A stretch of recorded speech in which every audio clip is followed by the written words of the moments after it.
Ma'am, apologies po. We're just waiting po for the other back member and the end user po to join. So we can have forum po.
For the Vice Chair, we have a quorum na po, ma'am. Would you like to start the meeting na po?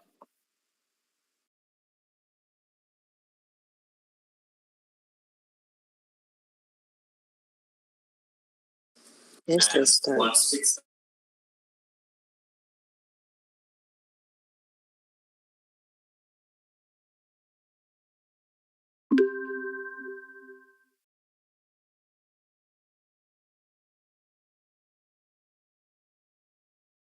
Good morning again po to all the DICT BAC3 members and the BAC Secretariat. Welcome to the 65th online meeting of the DICT BAC3. Today is October 21, 2025. Please be informed that this meeting is being recorded for documentation purposes. And we would like to acknowledge and put on record the presence of our honorable DICT BAC3 members. The end user provisional member for the first agenda is Director Antonio Edward E. Padre. Good morning, sir.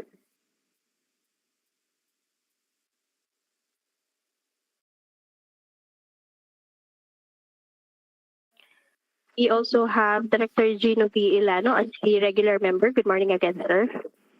Morning po. Thank you po. And this meeting is being presided by our Vice Chairperson, Director Maria Victoria C. Castro. Good morning again, ma'am. With the presence of the BAC members mentioned, the BAC Secretariat confirms that there is a quorum.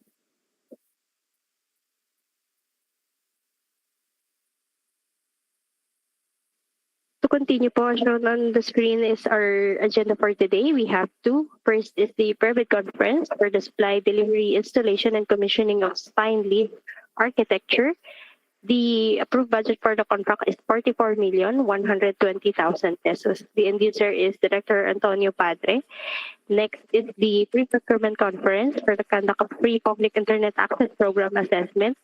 The ABC for this project is 3 million pesos. and the end user is PM Sylvia Florence D. Posadas. This is all for consideration of the back members. Having the agenda presented, may we have the approval of the back, please?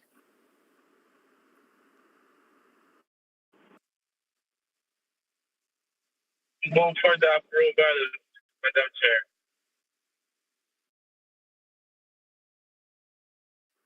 Second the motion, Madam Chair.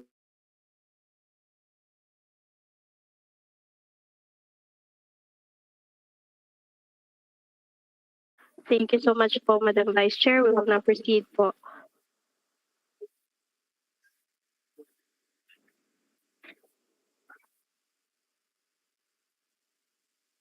Madam Vice Chair, with your permission po, we will now proceed po to admit the other end user representative as well as the prospective bidder po for our perfect conference. Copy po, ma'am. Thank you po.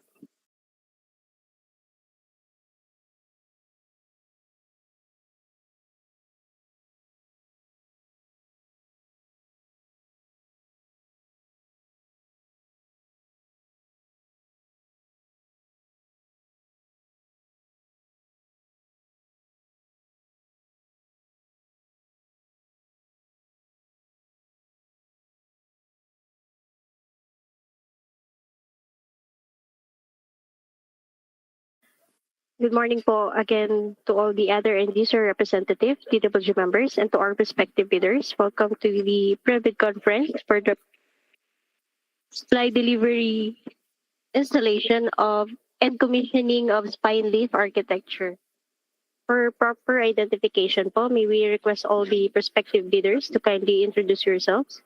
Please state your name and the company you're representing, please.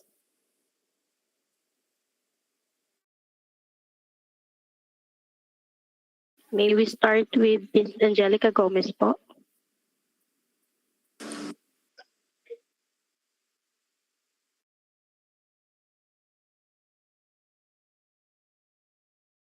Apologies po. Mr. Arjo Lacin.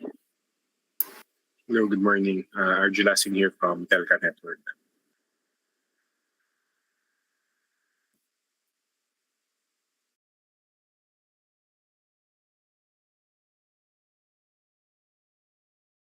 Thank you po. Mr. Darwin Nacinto, please. Good morning, Mr. Chair. This is Darwin Jacinto from Transcend Technologies. Thank you, sir. Next po, Mr. Glenn Kiambao. Glenn Chambao from I1 Resources Inc. Copy, sir. And next po, Mr. Marlo Kagawan. Good morning. Mark Agawan from ComClark.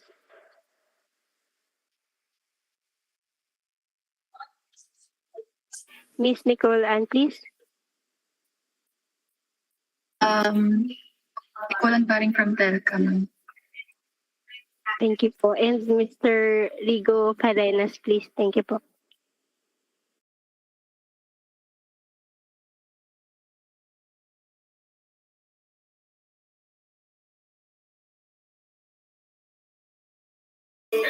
Hello, Rigo Frenes for the ICT.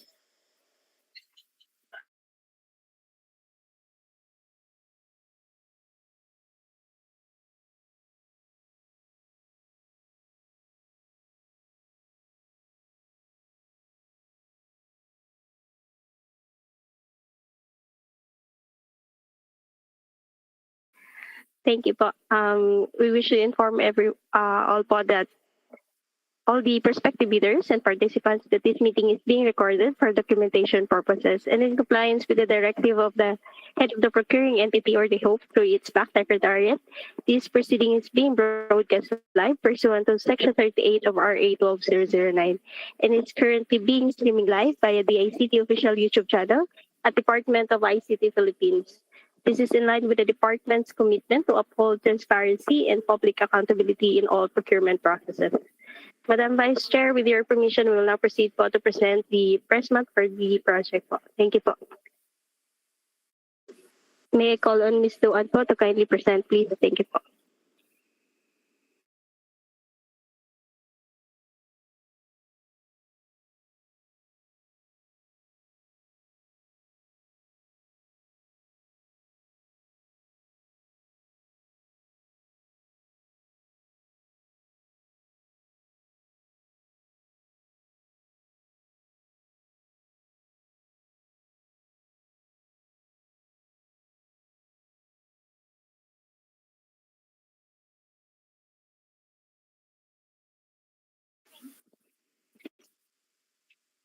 Good morning, everyone. I will be presenting the presentation materials for the Previt conference for today, October 21, 2025. The DACT now invite bids for the project Supply Delivery Installation Testing and Commissioning of Spine Leaf Architecture with bid reference number DACT-2025-109 with an approved budget for the contract of 44,120,000 pesos only. For project details, the invitation to bid for the project was posted on October 14, 2025 on the following: the PhilJEP's website, the DACT website, the e-procurement website, and the ICT bulletin board. The invitations to observers for the private conference were sent on October 15, 2025 to the following: to the Commission on Audit, to the Chief Information Officers Forum Foundation, Inc., to the Institute of Electronics Engineers of the Philippines, Inc., and to the Philippine Computer Society. However, no one is able to attend this meeting. The provisional member and user representative to the DACT Factory for this project is Director Antonio Edward E. Padre. The prospective bidders who registered for today's private conference are the following: Secure Links Network and Technologies, Inc., Telca Network, and Comclark Network and Technology Corporation. The points of discussion are as follows: the project details, the house rules, schedule of activities, instructions to bidders, checklist of technical and financial documents, two-envelope system and proper sealing and markings, bid data sheet, technical specifications, forms, post-qualification documents, and reminders to bidders. For house rules, everyone is encouraged to make clarifications, identify name and company before raising a question, and limit questions to details of the procurement at hand. Corrupt, fraudulent, collusive, and coercive practices, the procuring entity as well as the bidders and suppliers shall observe the highest standards of ethics during the procurement and execution of the contract.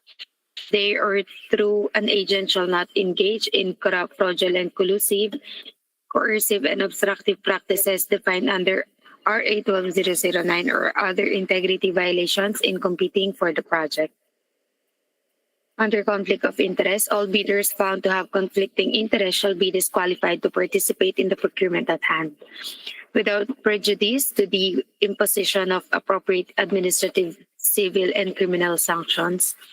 All bidding documents shall be accompanied by an omnibus sworn statement of the bidder that it is not related by consanguinity or affinity up to the third level to the whole procurement agent, the head of the project management office, the end user of implementing unit, or any members of the bids and awards committee, the technical working group, and the back secretariat.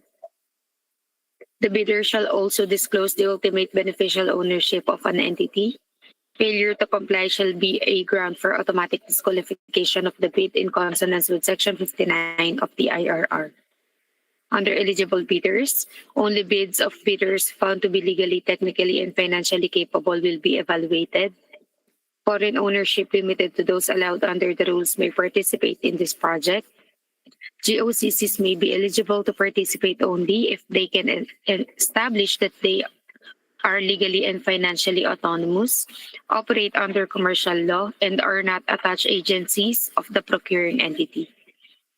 The bidder must have completed within a period of 5 years from the submission of the bid, unless a shorter period is indicated in the invitation to bid and BDS, a single largest completed contract that is similar to the procurement project to be bid and whose value must be equivalent to at least 50% of the ABC, adjusted to current prices using the Philippine Statistics Authority Consumer Prices Indices. The bidder must submit a computation of its net financial contracting capacity, or NFCC, which must be equal to the ABC to be bid. Subcontracting is not allowed.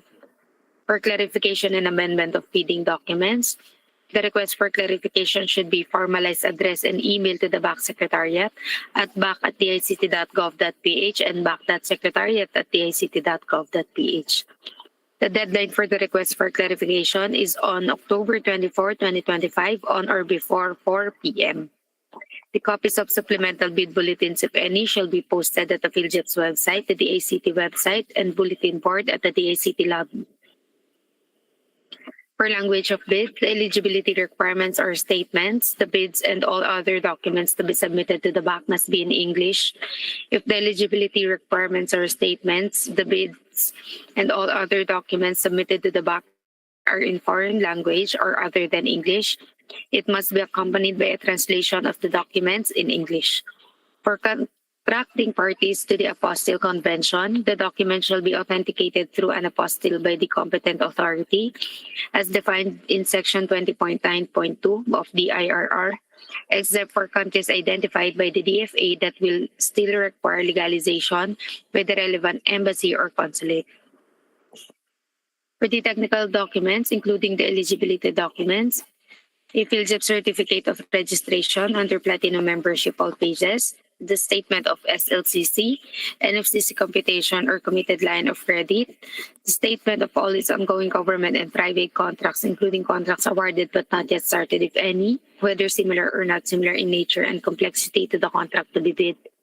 If applicable, JVA or in the absence of a JVA, duly notarized statements from all the potential JV partners stating that they will enter into and abide by the provisions of the JVA in the event that the bid is successful, with security in the prescribed form and amount in accordance with ITB Clause 16 and validity period under ITB Clause 15.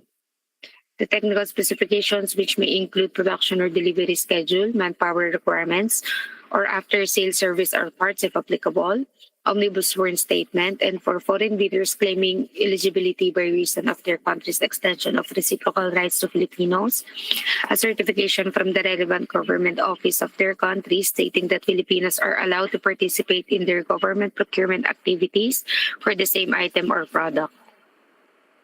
For financial documents, bid form, which includes the bid price, price schedule in accordance with ITB Clause 13.1, and if applicable, certificate of domestic preference in accordance with ITB Clause 25. For bid and payment currency, payment of the contract price shall be made in Philippine peso.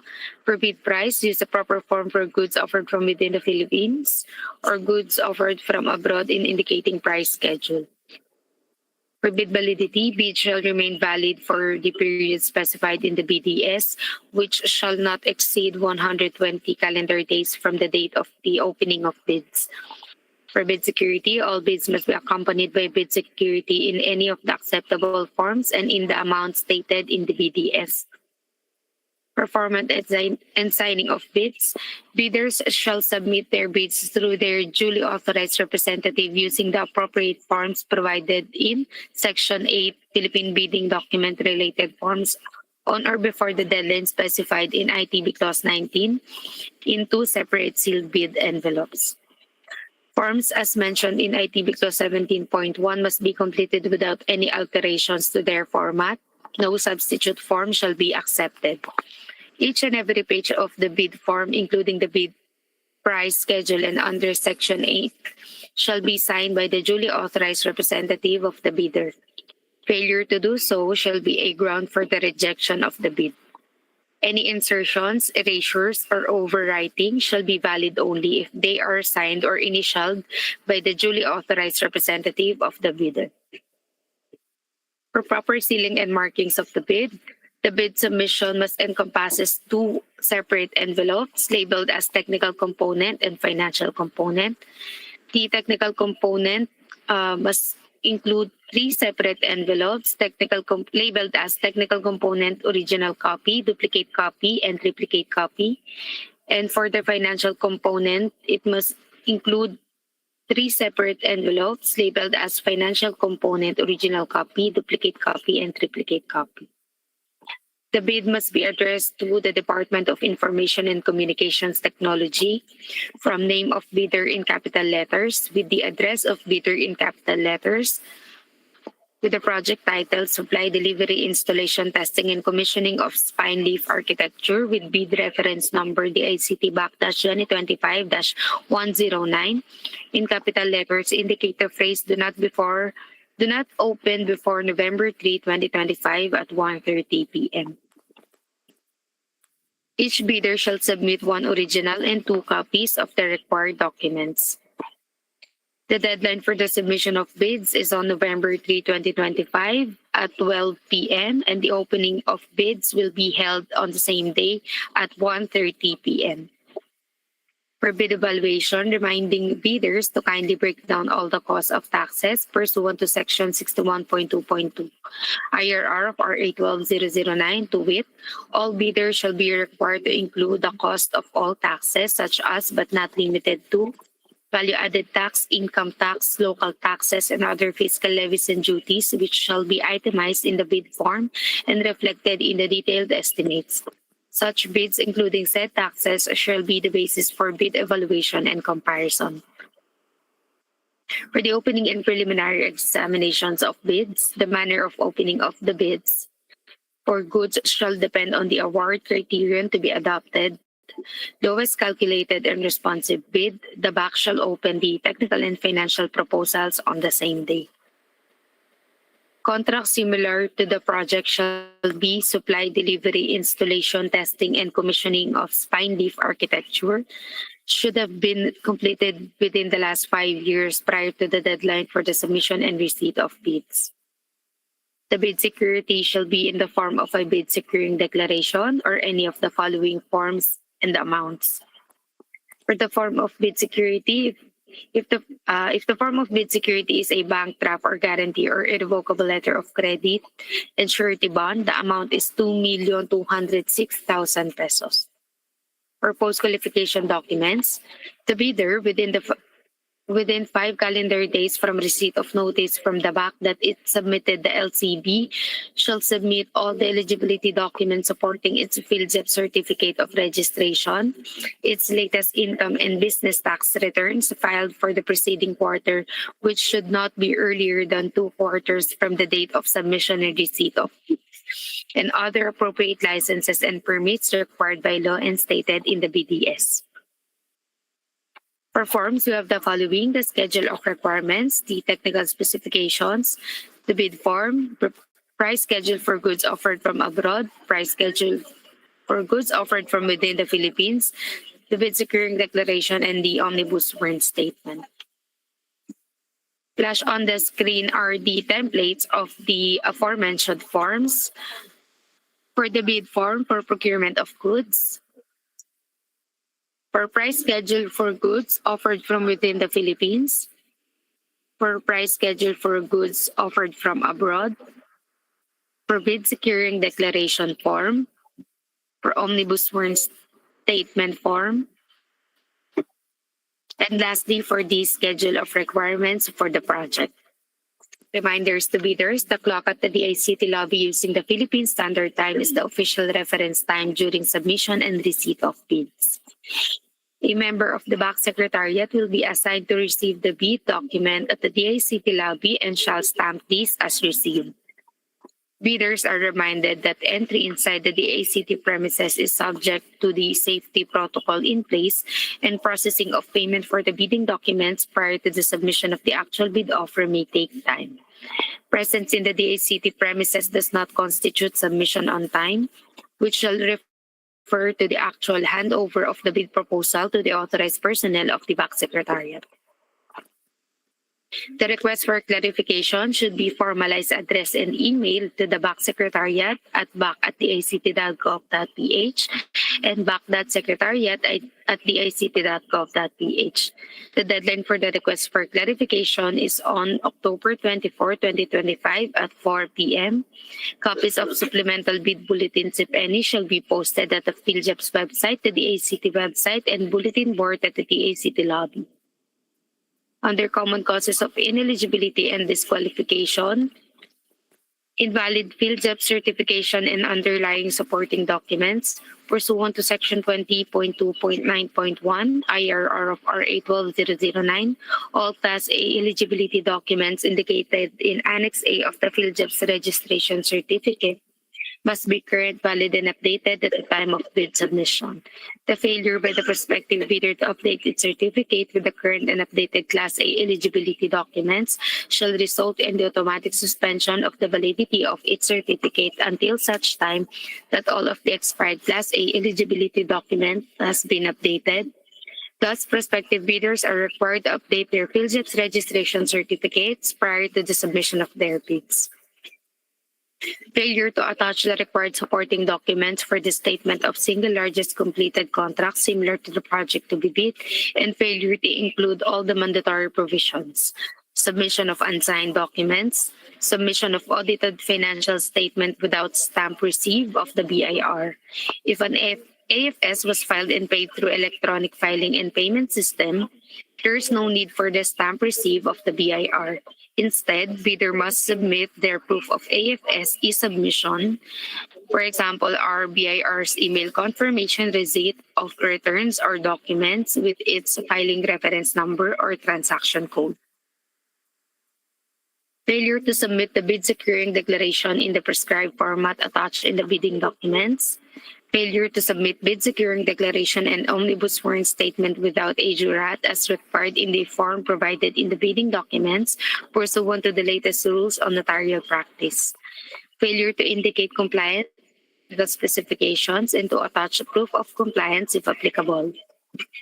For submission of bids through courier service, bidders are reminded that the courier service personnel must submit the bid proposal to a personnel of the Back Secretariat Division at the office address provided below. Bid submission or proposal left by the courier service personnel at the lobby guard or any other personnel or staff aside from the authorized Back Secretariat personnel will not be considered submitted for purposes of bid opening. The responsibility to ensure that the courier service personnel submits the bid proposal to the authorized Back Secretariat personnel is the sole responsibility of the respective bidder. For the e-procurement video guide for bidders who will purchase the bidding documents through e-procurement website,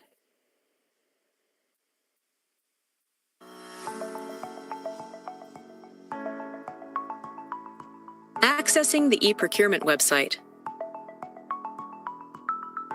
Open any web browser and go the https://eprocurement.dict.gov.ph. Click the Sign Up button. Provide a valid email address. Create a password with at least 8 alphanumeric characters, 1 uppercase, a number, and a symbol. Repeat your password for confirmation. Tick the checkbox to agree to the terms and conditions, and click Create Account button. Open the email account that you provided during registration, check your inbox, and verify your account by following the instructions in the email. Click Activate Your Account button. Go back to the e-procurement system and enter your registered email address and password.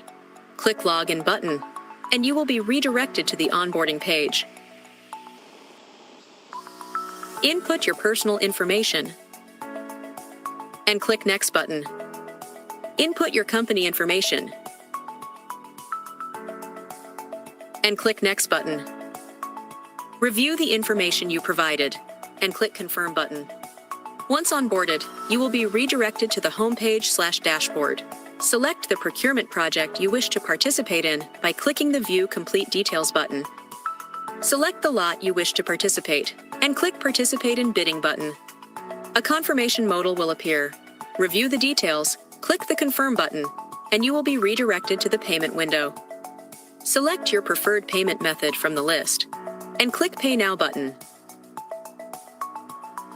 Print and save the receipt as proof of payment and for reference. You may also check your email to view your receipt. Click the Go Back to Merchant button. You will be redirected to the My Transactions page, where a list of your transactions will be displayed.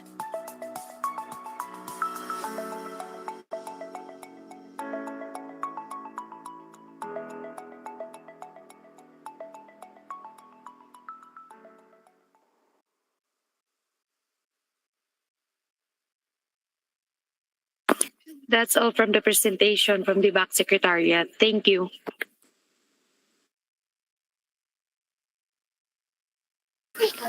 Thank you po. For the technical specification po, as the specification are already available online, may we ask po the prospective bidders if they have gone through the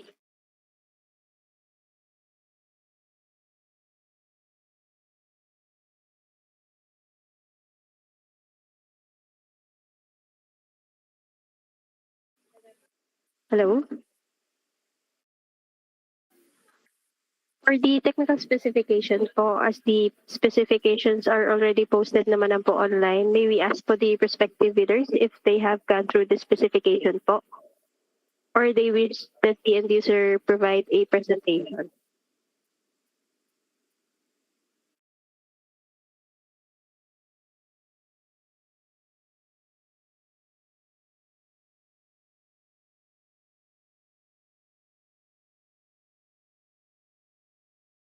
May we confirm po from representative of Secure Links if they already gone through with the specification po?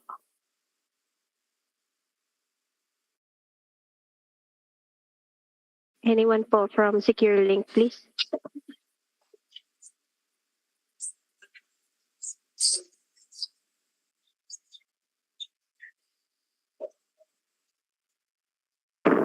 Hello po.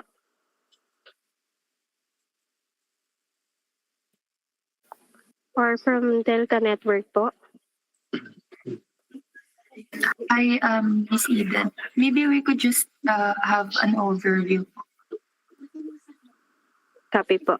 How about the ComClerk po, please? We will just send some clarification if needed before the deadline. Thank you. Asking lang, sir, if you already have gone through with the specifications, Yes. sir, or okay Yes, na sir. po kayo? We already had. Thank you. Okay po.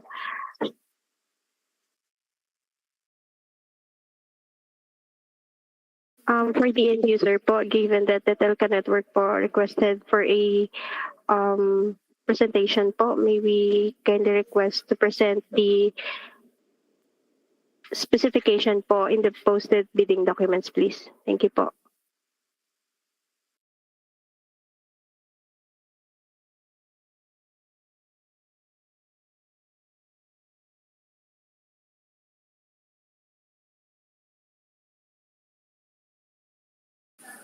Good morning, everyone. I will present the technical specification for supply delivery installation, testing and commissioning of spine leaf architecture. Eligibility requirements and qualification of the service provider. The service provider must be an experienced, reputable provider of ICT systems. The service provider shall possess certificates of completion of prior projects that involves the delivery, installation, and integration of ICT equipment with a rating of at least satisfactory. The service provider shall submit a single largest completed contract within the last 5 years with a total of at least 50% of the approved budget for the contract. Similar contract shall be supply, delivery, installation, testing, and acceptance of spine leaf architecture. Project requirements. Project implementation organization chart who will implement the project.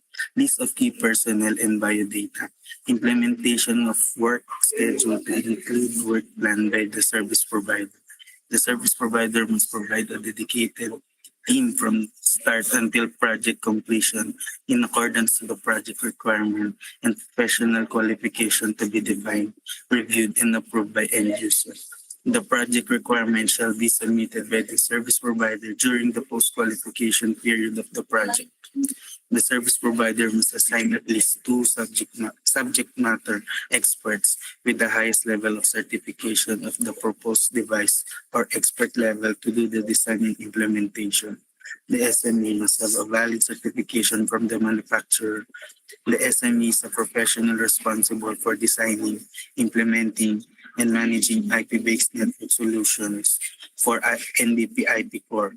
The general qualification and experience are education, a bachelor's or master's degree in electronics engineering, computer science, information technology, or a related field is required. Relevant certifications such as CCIE or JNCIE or vendor equivalent. minimum 5 years of experience in IP networking knowledge, in-depth knowledge and understanding of network principles, protocols, and technologies are essentials. This includes proficiency in TCP, IP routing protocols, switching, VLANs, VPNs, MPLS, QoS, and network security. IP solution design, strong experience in designing IP-based network solutions is crucial. This involves assessing customer requirements, creating network architecture and designs, selecting appropriate hardware and software components, and ensuring scalability, performance, and reliability. Network equipment expertise, proficiency in working with various networking equipment and appliances from different vendors, familiarity with their product portfolio, features, and configurations is important for designing and implementing IP solutions. IP networking implementation, hands-on experience deploying and configuring IP networks, including routers, switches, firewalls, load balancer, and other network devices. Understanding how to optimize network performance, troubleshoot issues, and ensure smooth implementation is crucial. Security and cybersecurity. Knowledge of network security principles and best practices is necessary to design secure IP solutions. Familiarity with firewall configurations, intrusions, detection prevention system, PNS, and secure remote access technologies are important to protect network infrastructure. Security fundamentals. A solid understanding of cybersecurity principles, including encryption, authentication, access control, intrusion detection, and security best practices. Project management. Strong project management skills are beneficial to handle IP security solution deployments, coordinate with different stakeholders, manage timeless and resources, and ensure successful project delivery. The service provider with the highest level of certification of the proposed device or expert level certification must be a current employee of the vendor or supplier for at least 1 year before the bid opening. The vendor must submit a certificate of employment and must be duly signed by HR. The service provider must assign at least 3 engineers with network professional level certification of the proposed device for the implementation. The engineer must have a valid network professional level certification from the manufacturer. The engineers with network professional level of certification of the proposed device must be current employees of the vendor supplier for at least 1 year before the bid opening. Vendors must submit a certificate of employment and must be duly signed by HR. The service provider's partner supplier must be top 7 global market share based on 2023 and 2024 ONBIA Market Intelligence Independent. The service provider's equipment vendor must have a local office and local technical support in the Philippines. Technical specifications. General specification. The IP backbone is based on spine and leaf architecture, which is a 2-tier topology. Each of the lower tier leaf switches is connected to each of the top tier spine switches in a fully meshed topology.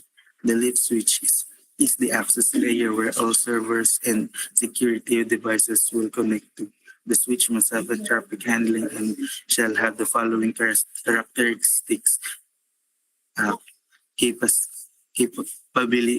Capabilities. The switch fabric shall support networking, data center fabric capabilities, including switching and routing.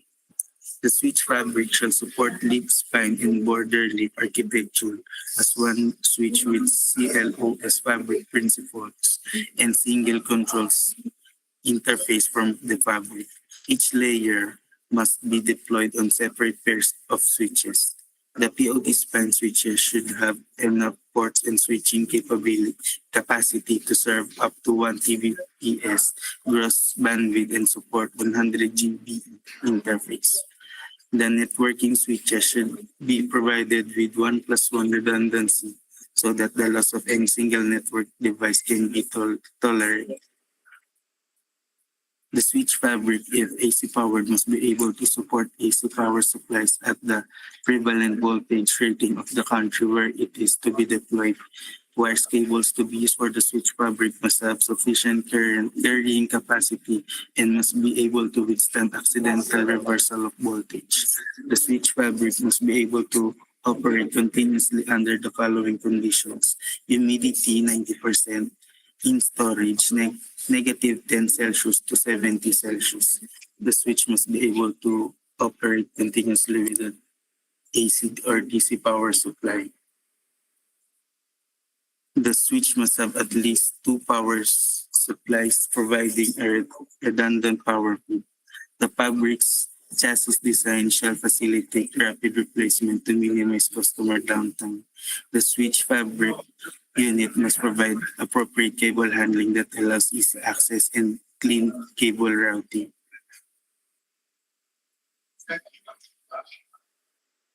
Spine switch must be 1 RU high with a system capacity of 3.2 TBS. FD must support at least 32 times 100 GE QSFP 28 ports and 2 times SFP ports plus ports. All QSFP 28 ports must include hardware software for native 100 GE and 40 GE speeds. Also include hardware support for breakout option for 50 G, 25 GE, and 10 GE speed. SFP Plus ports must include hardware support for native 10 GE speed. These ports options must provide exceptional flexibility in variety of lip or spine deployment configuration. Must support 2 power supplies with 1+1 redundancy using each AC or DC power option. Must support front to back and back to front airflow configuration with 6 N+1 hot swappable fans.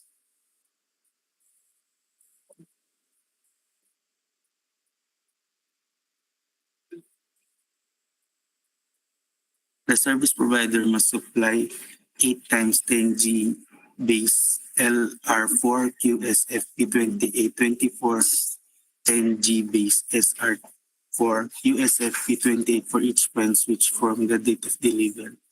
Lead switch must be 1 RU high with a capacity of 2 TBS FD. Must support at least 48 25 GE SFP 28 ports. 8 times 10 GE QSFP 28 ports and 10 GE SFP plus ports. All QSFP 28 ports must include hardware support for native 10 GE and 40 GE speeds. Also include hardware supports for breakout option for 50 GE, 25 GE, and 10 GE speeds. SFP 28 ports must include the hardware support for native 25 GE, 10 GE, and 1 GE speeds. This port option must provide high performance intra-fabric uplink storage and server connectivity. Must support 2 power supplies with 1+1 redundancy using either AC or DC power option. Must support front to back and back to front airflow configuration with 6 N+1 hot swappable fans.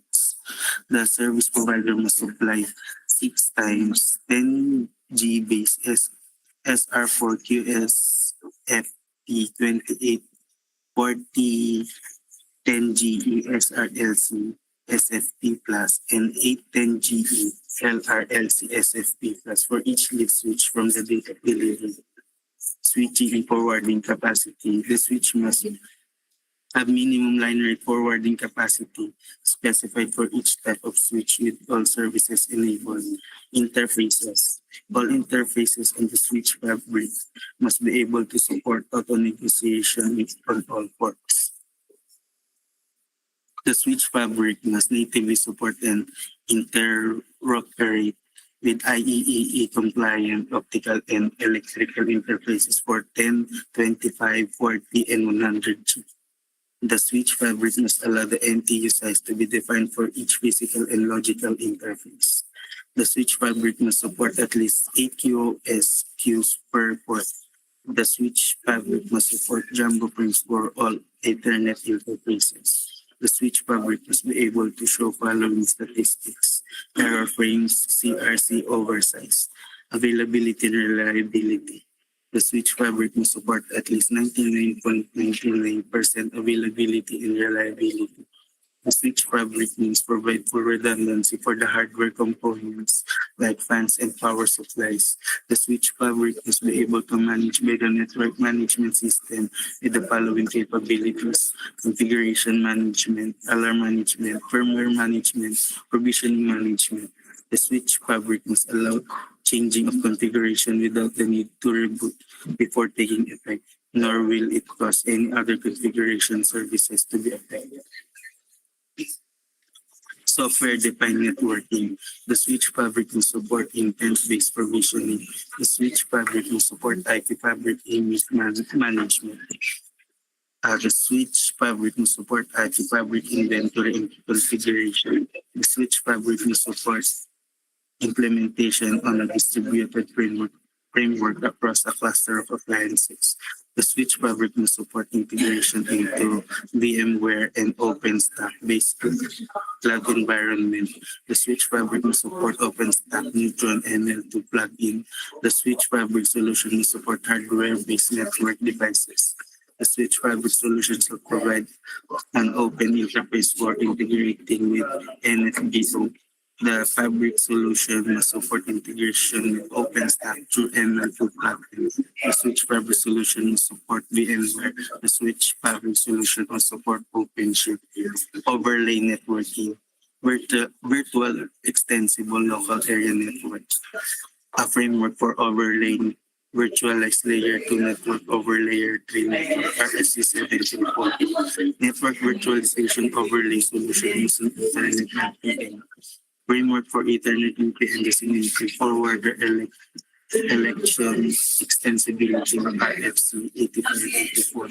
EVPN route types 1 to 5. EVPN based headless inverse replication for VNIS.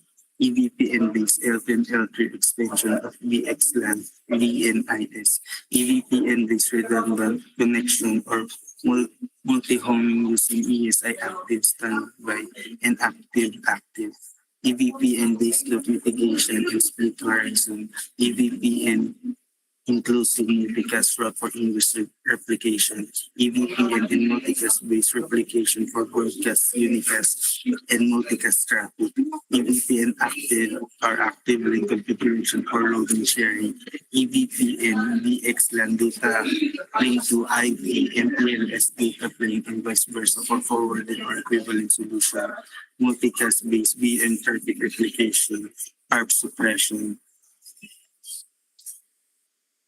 VUM traffic and its storm control and optimization, VXLAN-based VLAN extension, L2 loop prevention in an VX EVPN-based overlay environment. Switch fabric must support traffic engineering with the using mechanism like prefixes filtering, prefix distribution, and traffic tagging. QoS for securing DC control plane and workload traffic across IP MPLS network. Support proxy ARP and the VXLAN L2 and L3 VNIS. VXLAN L2 L3 gateway support centralized fabric and policy management for central and remote site IP fabric. Layer 2. The switch fabric must support the following: IEEE 802.3, AD 802.1, AX link aggregation, IEEE 802, 3AE10G Ethernet, IEEE 802.1 Q VLAN tagging, IEEE 802.1 Q tracking, IEEE 802.1 P class of service prioritization and tagging, IEEE 802.1 AB link layer discovery protocol, IEEE 802.3 AB 1G base E, IEEE 802.3Z 1000 base X, tag native VLAN mode VFD ARP optimization, layer 2 access control list, address resolution protocols RFC 826, MAC learning and AZ, broadcast multicast storm control, static MAC configuration. The networking infrastructure shall support up to 4.095 VLANs partition and configurable LACP. Support LACP Layer 3. The switch fabric must support the following below. Internet Protocol RFC 791, ICMP RFC 792, TCP RFC 793, ARP RFC 826. Requirements for IPv4 router RFC 1812, IPv4 DHCP relay agent RFC 3046, OSFTV2 RFC 2328, OSPV3 RFC 5340, OSPF NSSA option RFC 3101, BGP for RFC 4271, BGP Communities RFC 1997, protection of BGP sessions via MD5 RFC 2385, BGP Extended Community Attribute RFC 4360, capabilities advertisement in BGP4 RFC 5492, BGP replication RFC 4456, BGP-GRL RFC 4724, multi-protocol extensions BGP RFC 4760, definition of the differentiate services field in the IPv4 and IPv6 header RFC 2474. Assured following PHB group RFC 2597, single hop bidirectional forwarding and detection of IPv4 and IPv6, transition of IPv6 packets over the Ethernet networks RFC 2464, DHCP-V6 RFC 3315. IPv6 Global Unicast Address Format RFC 3587, IPv6 Scope Address Architecture RFC 4007, IPv6 Addressing Architecture RFC 4291, DHCP helper for IPv4 and IPv6 static routes, IPv4, IPv6 ALC dual stack interfaces and overlay routing, IP unnumbered interfaces, BFD, EGP, EVP, and control plane both EVGP and IBGP RFC 7432, RFC 1195, use of OSI IS to IS for routing in TCP, IP, and dual environments, RFC 371, recommendation for interoperable networks using IS to IS, RFC 3787, recommendation for interoperable IP networks, RFC 5303, three-way handshake for intermediate system to intermediate system, point-to-point. The switch fabric must be able to operate in lead and span topology and support following relay protocols: BGP, OSPF-D2, OSPF-D3, IS. The switch fabric must operate in span and leaf topology and support VXLAN over port mirroring. The switch fabric must support local and remote port mirroring at line rate without any limitations. Example, the port to be mirrored must be on the same slant as the mirror port. The switch fabric must perform port mirroring without any performance or functional input to the switch fabric during the port mirroring process. The switch fabric must support traffic mirroring based on source port as well as on VLAN. The switch fabric must support maximum of 128 mirroring filters per mirroring instance. Technical, regulatory, and standards.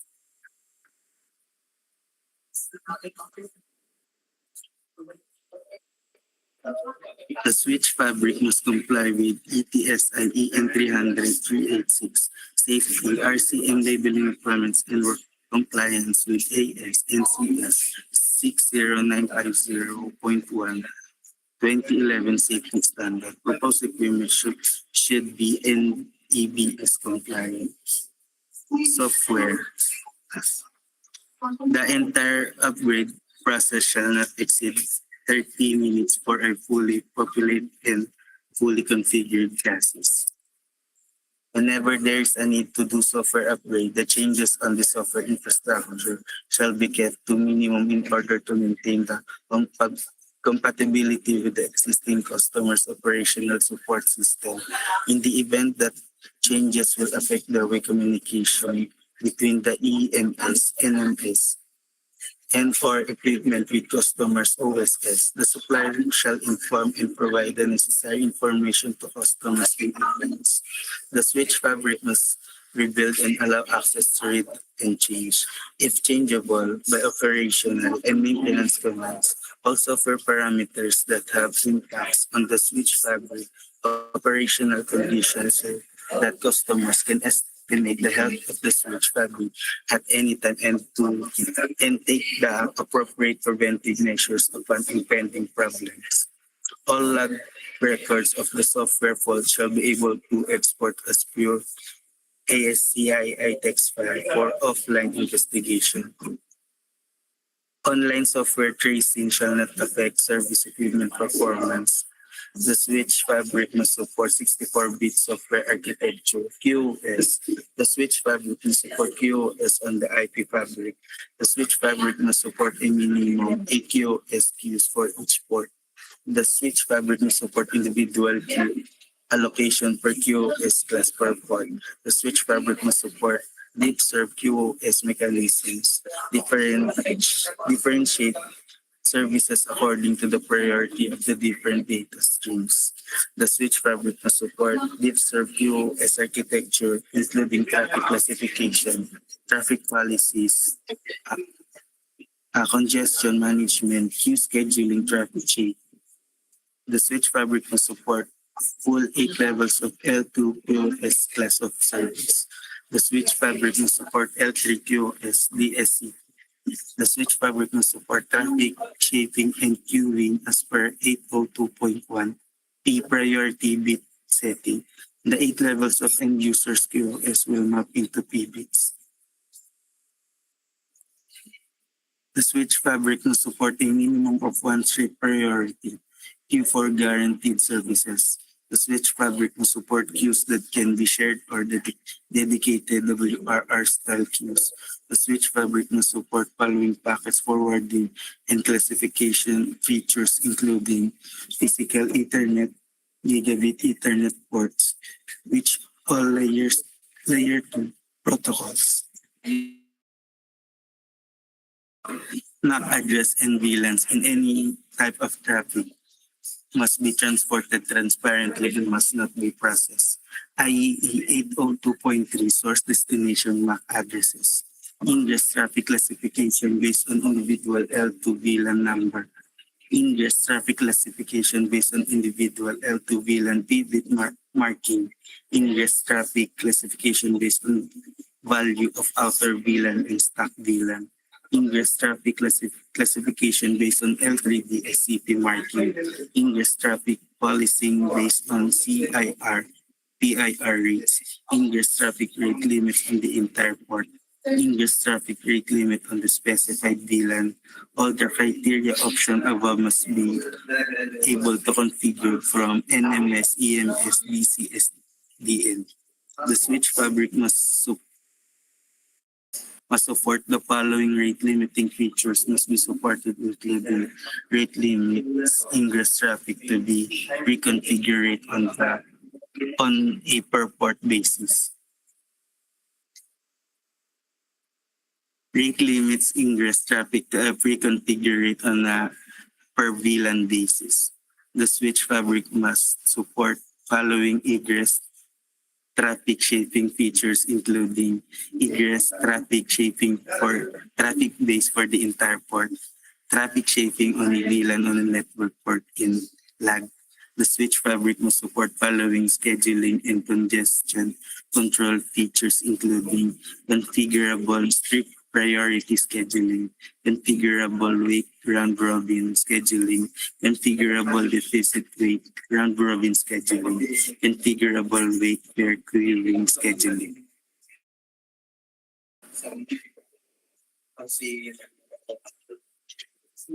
WRED congestion control, support for explicit congestion notification, support for priority flow control. The tender must provide detail in other QoS mechanisms such as red WRED. The tender must provide full details of traffic queuing and scheduling mechanism, management and monitoring. The switch fabric must support IPv4 and IPv6 management. The switch fabric must support full AAA functions using TACACS and reduce. The switch fabric must be able to provide system logging via both local storage and central syslog server. The switch fabric must support SCP server or client. The switch fabric must support IP and serial out-of-band management. The switch fabric must support streaming telemetry for control data and management planes. The switch fabric must support model-driven telemetry. The switch fabric must support high-precision traffic statistics streaming of the forwarding plane. The switch fabric must support the following streaming telemetry specification: transport methods, TCP-based and or gRPC-based, encryption, TLS, data models, YAML. The switch fabric must support the following streaming telemetry statistics: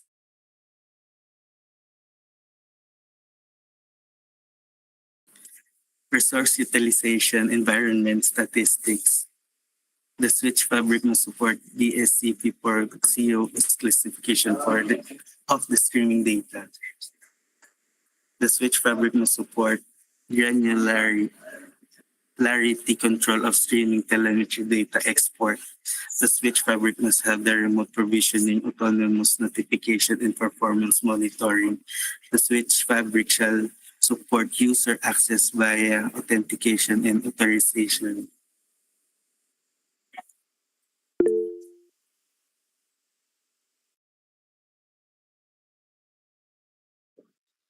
For the remaining pages po, I will be the one who will present po.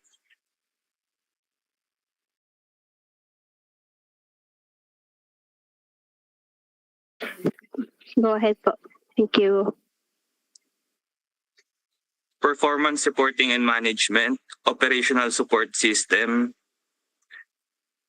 network management, fault management, network security,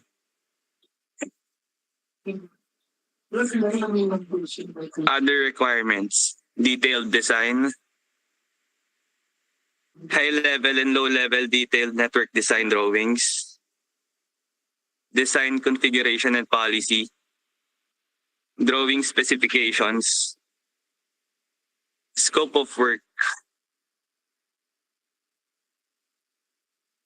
conduct comprehensive training and knowledge transfer. Logistics. The service provider must cover training date and duration, number of participants and certificates, document requirements, technical documents, design reports and plans, detailed work plan, detailed network design, project description, conceptual design, work methodology, training plan, technical documents,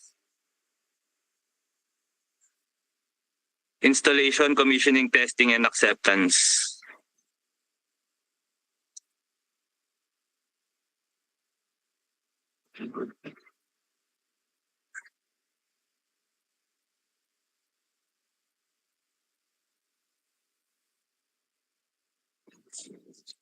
Service level agreement.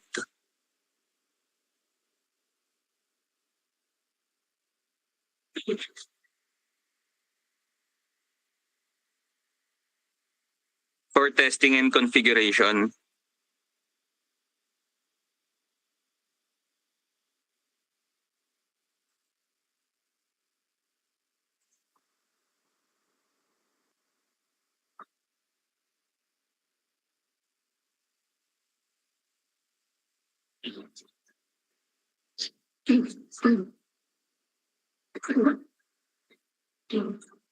For warranty and support.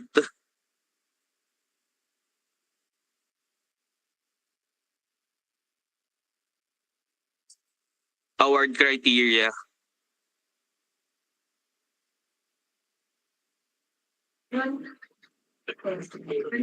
For liquidated damages. Project implementation timelines. The delivery of the project is 15 calendar days upon receipt of the notice to proceed.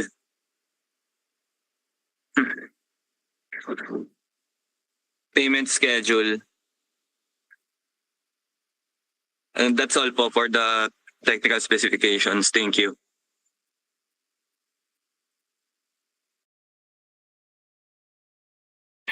For to all the prospective bidders po, may we confirm po if you're okay with the presentation, or would you like po for the detailed presentation po for each item?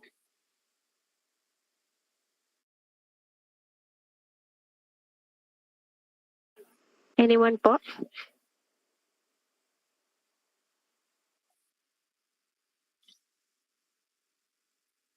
Mr. Vilhacinto po.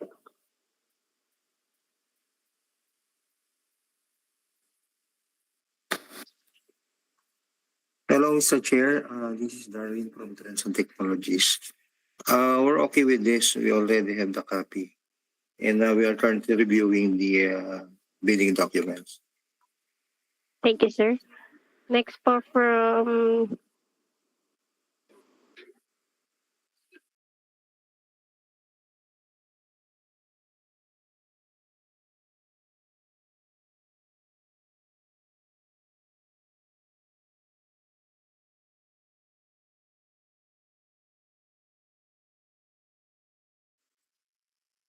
anyone po from Telca Network, please. May we ask po if you're okay with the presentation po? We're good po, ma'am. Thank you.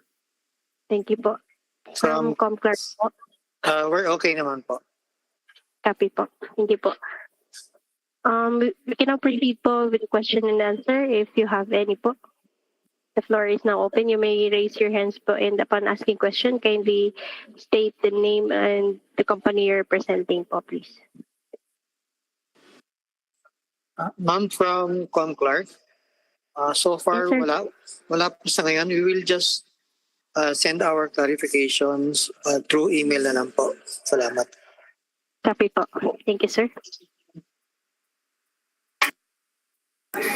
Nicolan Paring from Telca Network. I just want to check kung is need pa ng ECA din to. I'm sorry, ma'am. Again po? Just to check ma'am if need ng for Philippine Contractors Accreditation Board. ICAP license po. Yes ma'am.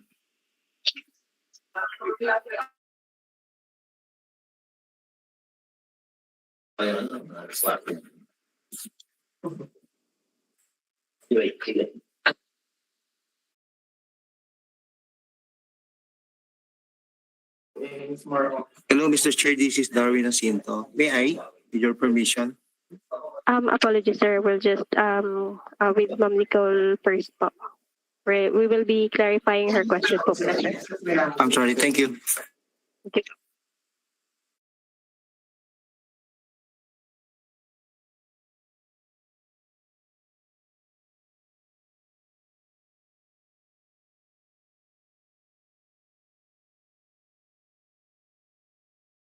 May we confirm po first with the end user if this is a procurement of goods lang po? For the pickup license is only applicable for infra po kasi.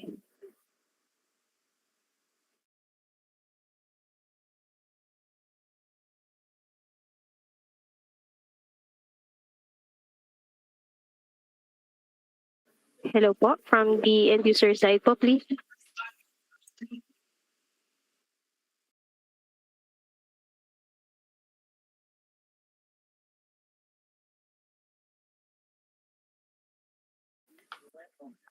Director Padre, sir.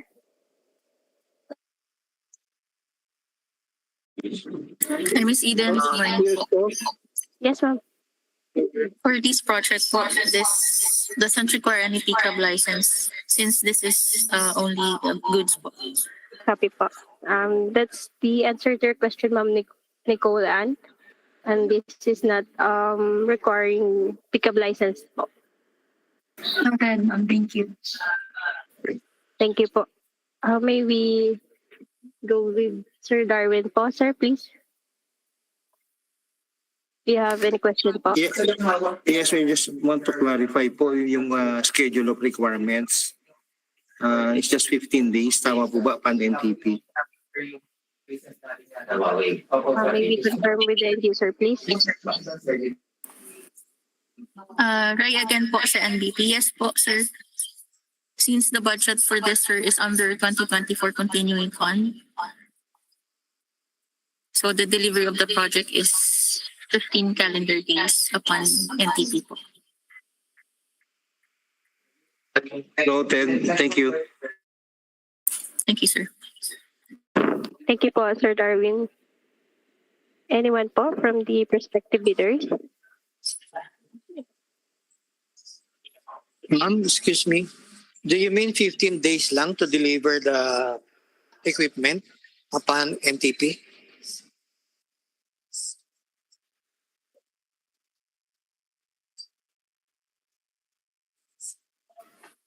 Ma'am Maricor po, please. Yes. Yes, sir. Sige ma'am, email na lang po namin kasi I think it's quite tight for a 15 days para mag-deliver upon NTP, ma'am. But again, we'll discuss this with our team. Yeah. Thank you, sir. Thank you.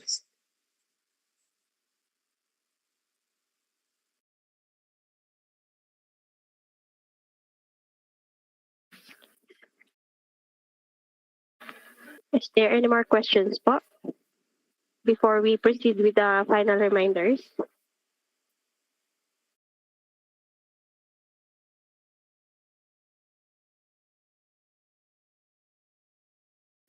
Madam Vice Chair, looks like there's no questions na po. Permission po to proceed with the final reminders po. Okay, please proceed.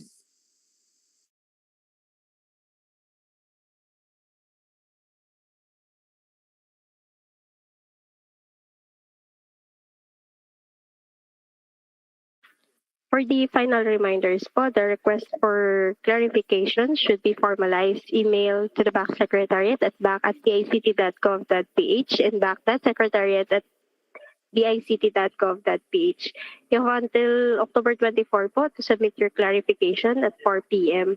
For the copies of supplemental bulletins, if any, shall be posted at the DICT website, PhilJEP's website, and the bulletin board at the DICT lobby. Again po, the deadline for the request for clarification is on October 24, 2025. Madam Vice Chair, that's all po for the final reminders.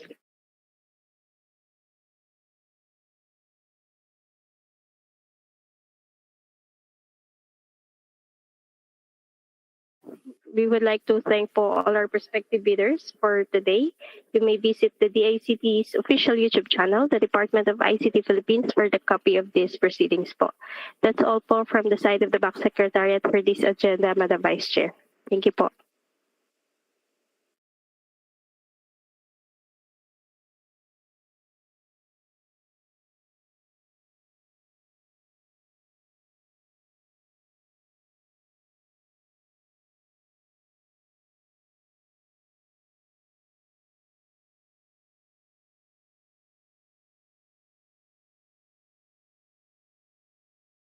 Madam Vice Chair.